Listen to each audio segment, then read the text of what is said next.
আসসালামু আলাইকুম। আজকে আমি খুবই গুরুত্বপূর্ণ একটি ভিডিও নিয়ে আপনাদের সামনে উপস্থিত হয়েছি। ভিডিওটি কেউ স্কিপ করবেন না।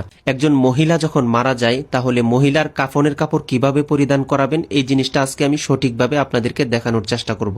আপনারা জানেন মহিলাদের কাফনের কাপড় হলো 5টি। প্রথমে যে কাপড়টি বিছিয়েছি সেটা হলো চাদর। দ্বিতীয়ত যে কাপড়টি আমি বিছিয়েছি সেটা হলো ইজার।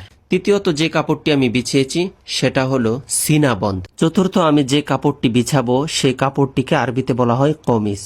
এই কমিস বিছানোর পর আমরা এটাকে খুলে দিব এবং মৃত ব্যক্তিকে আমরা এখানে নিয়ে আসব এবং এই কমিসটাকে সুন্দরভাবে এই মৃত ব্যক্তিকে পরিয়ে দিব ইনশাআল্লাহ। তারপর মৃত ব্যক্তির দেহ থেকে পুরাতন কাপড়টি আমরা সরিয়ে নিব।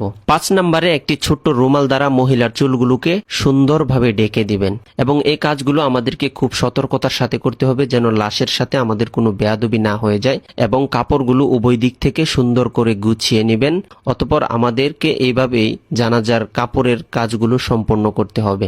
আর এই ভিডিওটি আমাদের যেহেতু প্রত্যেকেরই কাজে আসবে তাই সর্বোচ্চ শেয়ার করে সকল মুসলমান ভাই বোনদের কাছে এই দিনের দাওয়াতটি পৌঁছে দিবেন ইনশাআল্লাহ। আর এই ভিডিওটি আপনাদের কাছে কেমন লেগেছে আমাকে জানাবেন।